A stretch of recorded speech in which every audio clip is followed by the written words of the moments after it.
A long time ago, in a galaxy far, far away, when nobody else cares, one person, nay, trooper, will celebrate more than a decade of Star Wars, The Force Unleashed.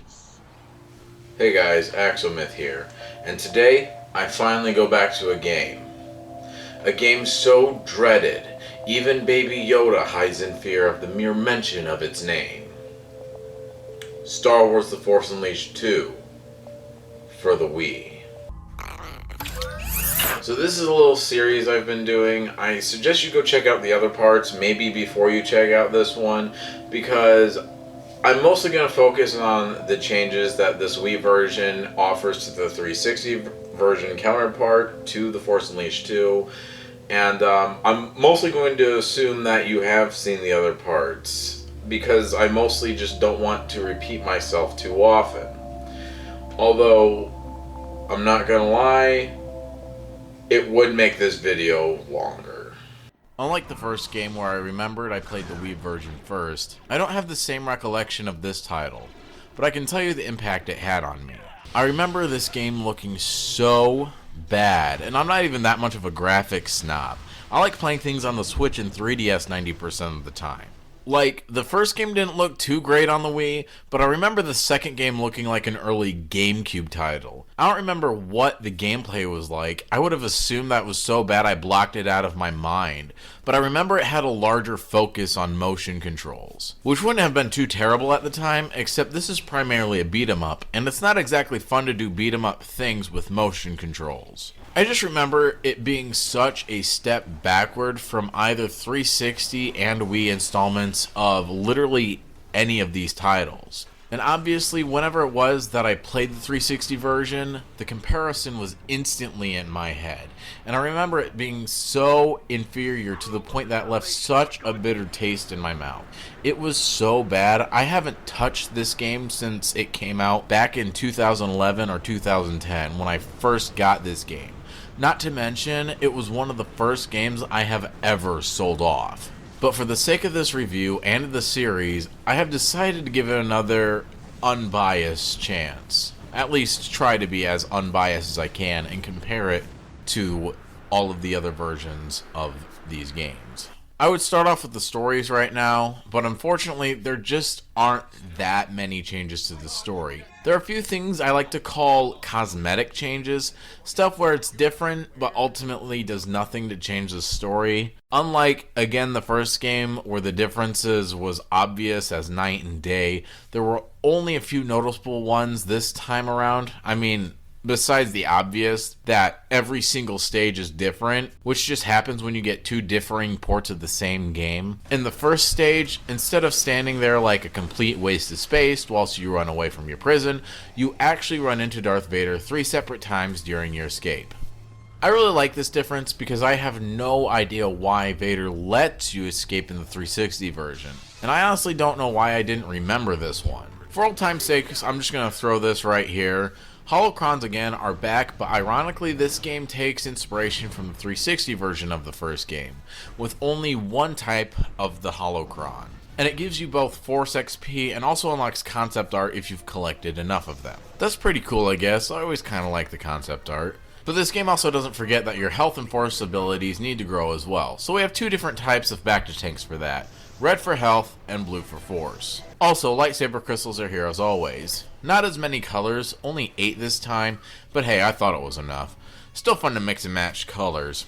But the Power Crystals are back. You know, the ones that give you different stat changes depending on the crystal you choose. It's pretty cool that these are here, but I did kind of like how the other build of this game handled this better, with the different colors having their own powers. This made each color have its own uniqueness and strength. But I can't argue with the accessibility and customization being able to choose your favorite color along with your own playstyle has. Options are always a good thing. And unlike the 360 version, you can also unlock everything by going through the stages. There's no extra time missions in this game, which is sort of a good thing for me because I have no idea how you would do combos with these controls at all. In the second stage, Cato no Moidia, you unlock an extra ability that allows you to see through certain walls and complete puzzles with them. You can also see certain enemies that turn invisible. You use it with the up button on the D-pad. It's honestly barely worth mentioning, but I felt this was a slight improvement over the 360 game combat-wise. Other than that, they're decent enough puzzles to get through, though nothing terribly exciting or hard. Next major change is that Dagobah is actually more of a stage this time. Yoda plays no bigger part though. Starkiller walks into the cave and sort of like the 360 version is given Jedi clothes, except you actually have Jedi robes in this game. I always like that part of this version more because this is supposed to be in Starkiller's head, right? The stage is more focused on platforming, as it should be, and it tests you in a very interesting way.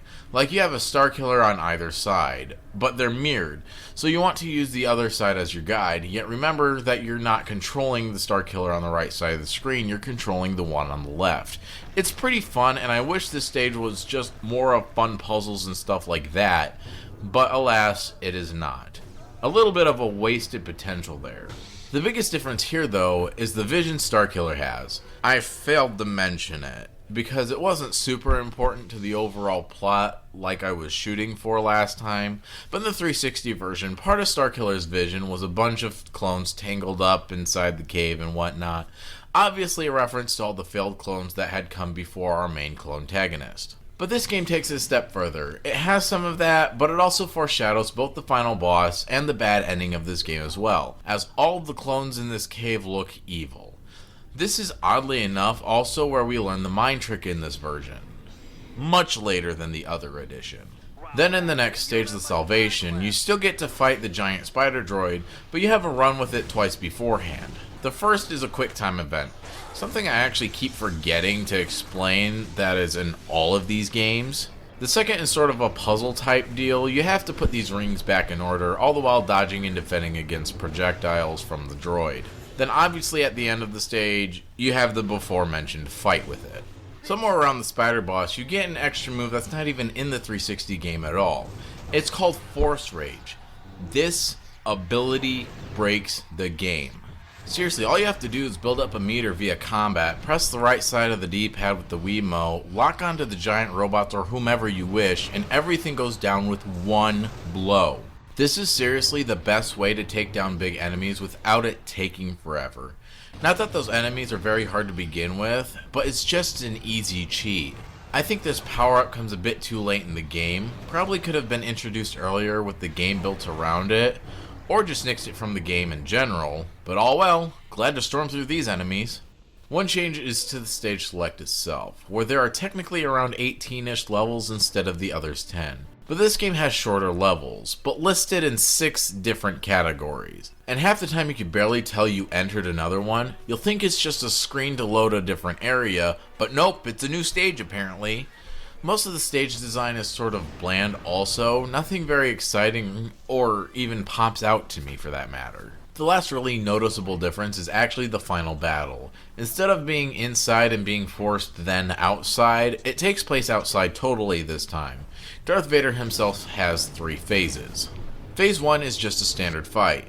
Phase 2, and Darth Vader starts throwing your clone brethren at you. Which, in this version, you don't get extra HP from killing them, so they're more annoying this time around. Phase 3 is much the same, but with one more QuickTime event to end the game. My strategy is once again use the Starkiller clones to fuel your Force Rage, and then make sure you target the Dark Lord himself. He doesn't go down in one hit, but he sure doesn't take much damage any other way. And of course you get the 2 standard different endings, with 2 different types of costume unlocks at the end. The Jedi armor and the Dark Apprentice stuff. That all is good. Except there are no extra costumes in this game. I know I previously complained that they weren't all that good unlockables for doing those extra bonus missions, but I didn't mean get rid of them entirely. I think what would have worked for this game is having more Holocrons and those having extra costumes or something. It's better than not having them at all. It seriously damages the replay value of this game for me. You don't even get the 3 costumes for beating both endings in The Force Unleashed 1 for the Wii. Which, by the way, is the only reason I played the Wii version for these reviews to begin with. But anyway, the story is the same, so I don't really have much to add there. I did question why it was so bad, and I got an answer the same day I uploaded my review for the 360 game. By this guy. So I actually recommend you check out his video, it's actually really informative. link in the description below. And how I wish Disney would open their eyes and just make Force Unleashed 3. With the recent Switch release, I feel like the world is ready. But something I will comment on is that these cutscenes really do look so awful. I'd have rather had the in-game stuff from game number 1. It sounds a bit mean when I say it like that, but these cutscenes just look so uncanny anyway. Since they had a different version of this game to pull from with the same cutscenes with little to no dialogue, I feel there really just isn't an excuse at all. Whereas if they had used in-game cutscenes, it would have at least had a reason to look unnatural. Which wouldn't have been too terrible anyway, because unlike my memory, this game actually looks better than the first game. But this does leave me with a burning question. One that has haunted me for generations and driven me insane for all of these years. Why didn't they just use the next-gen cutscenes? The gameplay is a bit different from all the games up to this point, having only a slight more focus on motion controls, and yet not really either. You press the A button to start swinging your sabers instead of the normal swing you used to do. It's sort of weird that they let you press a button for regular attacks this time around. And the benefit to this is that there's this new meter on top of the screen, and it basically fills if you're able to keep wailing on stormtroopers and such. But by doing this, it also gives you more experience points for your force upgrades. Shaking the Wiimote when you have the combo meter filled up will unleash your super moves. Not sure what's so special about them, so I don't have anything to say about them, except it's sort of a useless addition, at least for normal mode. To deflect laser bolts, you tilt the Wiimote sideways. I never understood why they make you do that. It may be more realistic, but you can never time it just right so the bolts fly right back to their faces. And the developers knew this, because it's literally a thing you can level up to make more accurate. Honestly, I do not care how you do the force powers in this game whatsoever. Like, I guess there's nothing inherently wrong with it, except its motion controls with the nunchuck, and it's always been more finicky than the Wiimote. You press the Z button and shake the nunchuck, and you'll use Force Lightning. I actually found myself using this a lot, and feeling like a jerk the entire way. Swing the nunchuck by itself to do a force push. I usually do this for a surprise attack, not that these enemies focus on surroundings or anything, but it sends them flying and leaves them open for a follow-up attack. Then to throw your lightsabers, you hold the Z button and then swing the Wiimote. I didn't find myself using this a lot because when I did, it hardly worked unless there was an actual reason, say like a sign or something. Then hold the C button to grab things with the Force. And actually, I don't have a giant problem with this one.